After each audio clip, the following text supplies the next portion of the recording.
After flying in the sky from 1996, the Harambee 1 or the Fokker 70, the official Kenyan presidential plane, is retiring. The jet that has flown 4 heads of state is in the Netherlands for what will be its final maintenance before being retired and replaced by a newer model.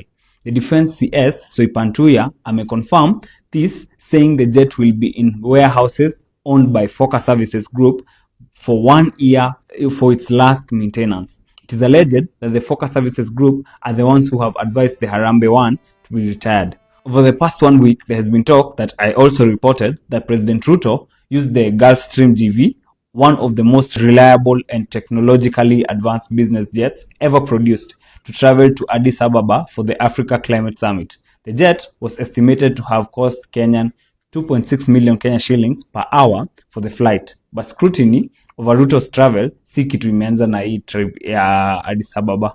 In 2024, he chartered a Boeing 737-700 for his trip to the United States, which costs 2.4 million Kenya shillings per hour.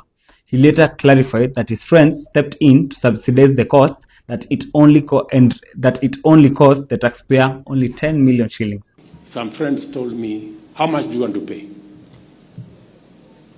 I said, I'm not ready to pay more than 20 million.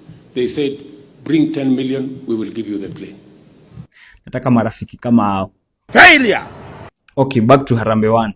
The jet has been in operation since December 1995 during Moi's reign and also served Kibaki, Uhuru, na sasa Ruto. The Fokker 70ER was designed for short-haul flights, with the manufacturer only managing to produce 47 of them before he went bankrupt in March 1996. Actually, when presidents are traveling maybe to the US or the Brazil with the Fokker 70, they usually get to Dubai and board another flight. With all these challenges, Uhuru alikuwa propose that the aircraft be replaced, but the COVID-19 struck and the pandemic shifted priorities. However, it seems inevitable that Kenyans will have to cater for a new airplane for the president.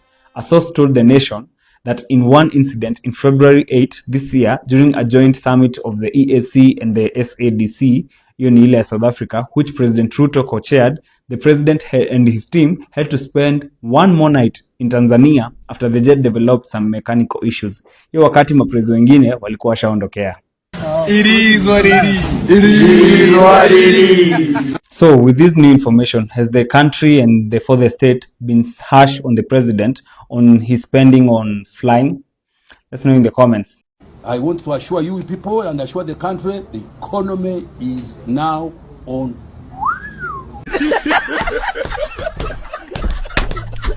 Hi, Waziri. Hi. How are you doing?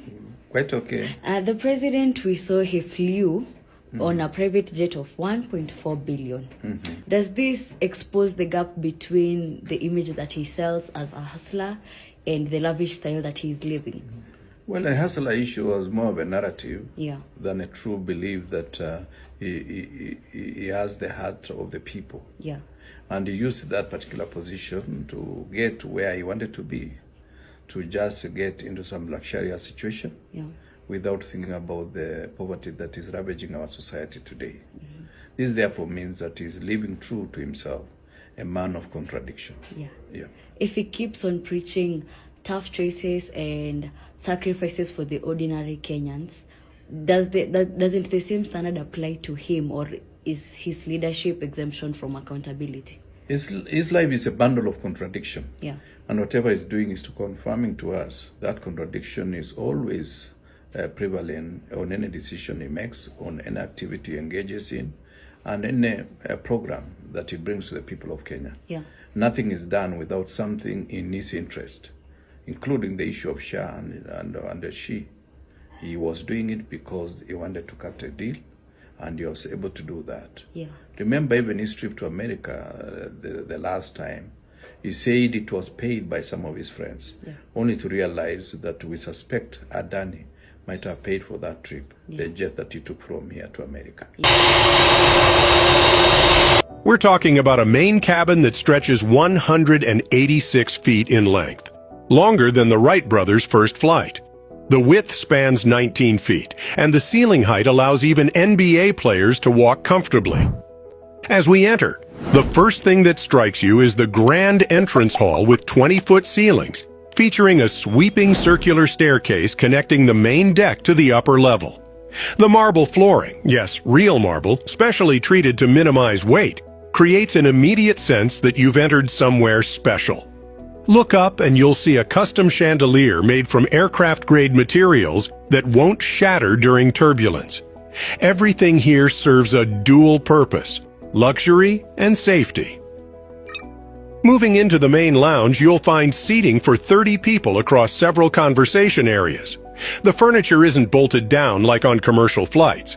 Instead, specialized locking mechanisms allow the layout to be reconfigured for different events. Each piece costs more than a family sedan and is handcrafted from materials chosen not just for their appearance, but for their weight considerations. The 20-foot-long dining table can seat 18 guests.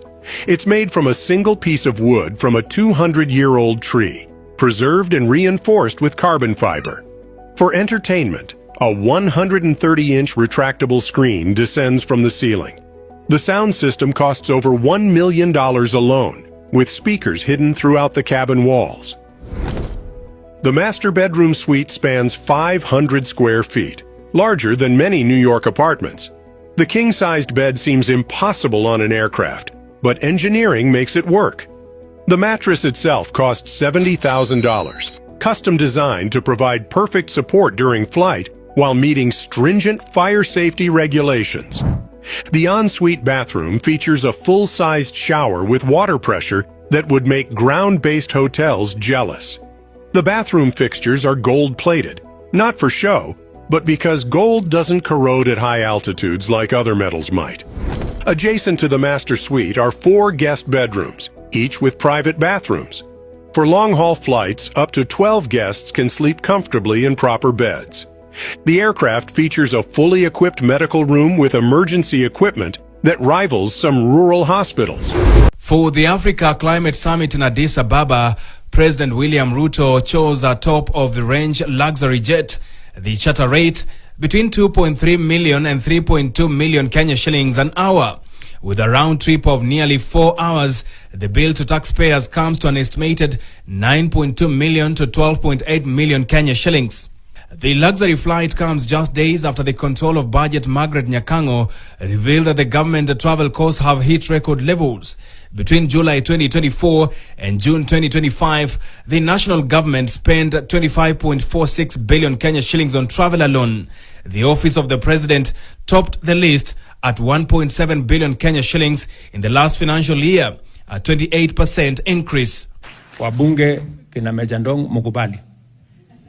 Mimi nitaenda nikate budget ya travel, tuweke 500 million ya hii ya wao wanafunzi.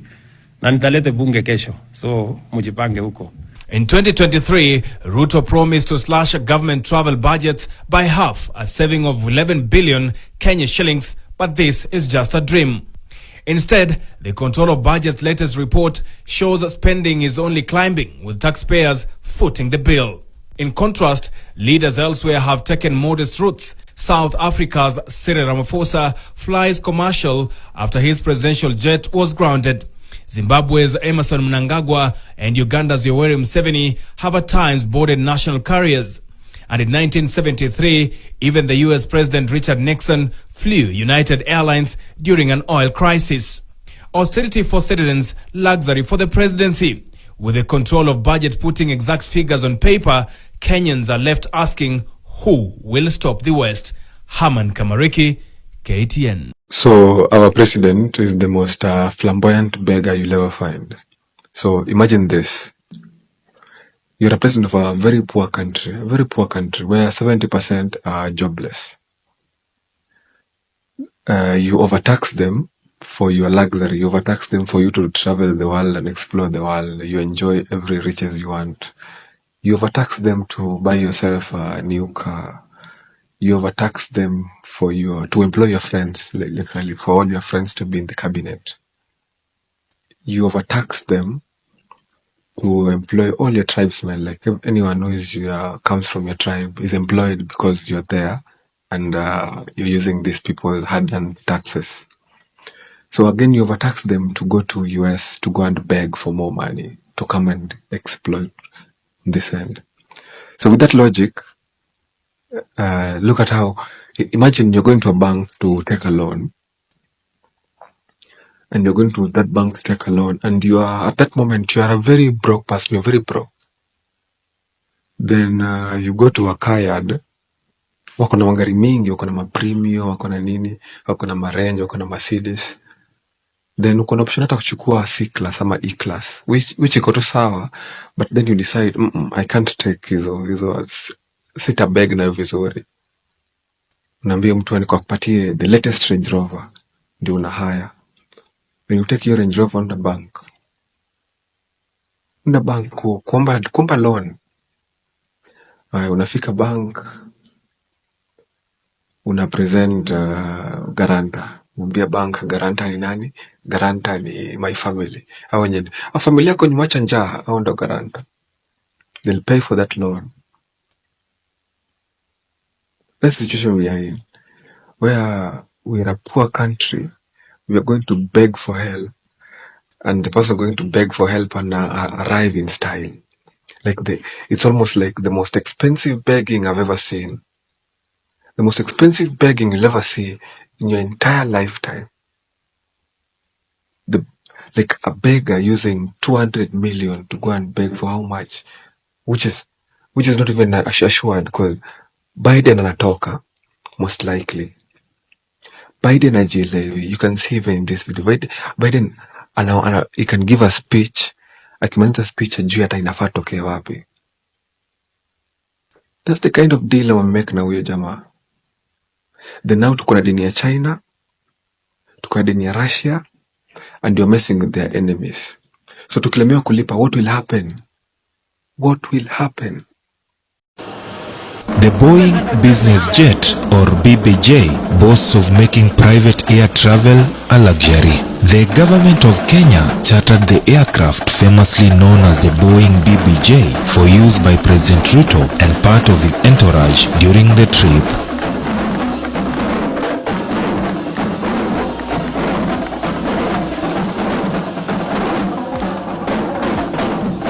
In this video, we take a look at this unique Boeing business jet, or BBJ. The plane, a Boeing business jet B737-77W, has the aircraft registration A6RJU that is registered in Abu Dhabi and is operated by the Abu Dhabi-based company Royal Jet, a private jet leasing company owned by UAE Royal, His Highness Sheikh Mohammed bin Hamad bin Tahnoon Al Nahyan. The aircraft is one of the newest in the Royal Jet fleet and has been in operation since 2017. The jet is worth a whopping $100 million, or 13.1 billion shillings. He's been tough on Kenyan taxpayers. He became president in 2022 and he has been increasing taxes ever since. Ruto has increased the tax rate on salaries. He has doubled the sales tax on fuel. He has introduced a housing levy, a hospital insurance levy, and a turnover tax on small businesses.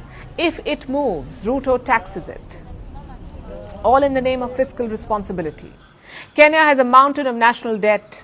It was worth over $51 billion as of last December. Ruto had pledged to fix this. That is why he keeps raising taxes. And obviously, this is not a popular move. It puts an added burden on Kenyan citizens who are already struggling with the cost of living crisis and the rising cost of essential food items. In this situation, imagine hearing that your president is flying around in an Emirati jet. The same president who's been raising your taxes, who's been preaching austerity. That same president is taking more than 30 people, including a comedian, to the US. So you can see why the Kenyan people are angry. And this is not the first time, apparently. A few months ago, Ruto was dubbed Kenya's flying president. He has been on more than 50 foreign trips since he took office in 2022, more than 3 every month on average. In the year up to July 2023, He'd spent about $9.2 million on travel, both domestic and international, 9.2 million. Now, this latest US trip alone will cost Kenya $1.5 million. For all the talk about austerity, Ruto's expenses just seem to be growing. So to calm the public down, he needs to have something to show for all of this, which is why this US trip needs to bear fruit. Ruto will have his official meeting with Joe Biden tomorrow. They're supposed to discuss a number of issues ranging from troop deployments in Haiti to extending a free trade agreement. Kenya's trade minister says that they have prepared more than 30 bankable projects. They're worth over $20 billion. Ruto will pitch these to American investors. If he can land a big deal, people may forget about the luxury jet. If not, he could be in trouble. Nataka niseme ya kwamba hii serikali imekuwa na ugunzi mwingi sana. Kila kitu ati ukitaja Ruto anafanya makosa, lazima atutumiwe magunzi wa kuja kuvamia. My friend, imefika wakati Kasongo kuenda nyumbani. My friend, hata ufanyie wananchi nini? Sasa wananchi wanajua kandidati wao, wanajua rais wao. Mimi hata leo nimalize. Nadai niongee na vijana, niwaambie kama una ID, chukua ID. Kama una kura, time inakuja kuregister kura, chukua kura. 2027 inakaribia. Na hiyo time hatutaangalia eti mtu ako na pesa namna gani. Hatutaangalia eti mtu ujipiga kifua namna gani. Raundi tutakuja kupigia rais kura, yule rais ambaye anaweza fanyia wananchi kazi. Yule rais ambaye ameweka hii Kenya kwa roho yake. Yule rais ambaye ameweka nchi ya Kenya mbele. Na yule mzee ambaye anaweza ongoza nchi bila tashwishi, bila ukabila, bila kuangalia kando. There was a time my party leader stood up from his offices in Electricity House. He was one of the most successful lawyers at the time. And he came out of his profession to risk his life to fight for the human rights liberation, second liberation, which we have today. Kenneth Stanley Jindo Matiba is another one such hero. This is not necessarily done by the people who are in politics. It takes all of us, especially the young people I see here, to say this time we are going to be involved. No matter what, it is our time, it is our lives.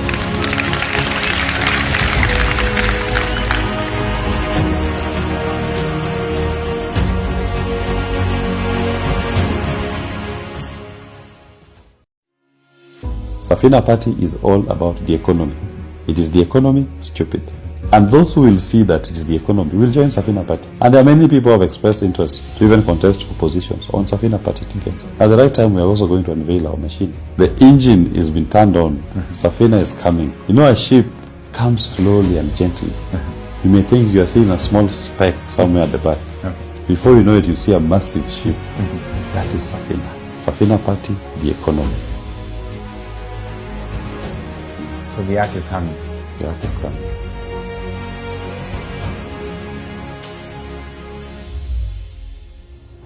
Hi Kenyans, mi sina maneno mengi. All I want to say is Ruto must go. Like yesterday. Bye. You like me, why them a fight me? You like me, chewing a bomb, bite it. TJ, bomb them, never stop. We don't trust them, even if we bust them. We don't trust them, stay far, not touch them. We don't trust them, hope their man not suck them. Informer, me say you must them.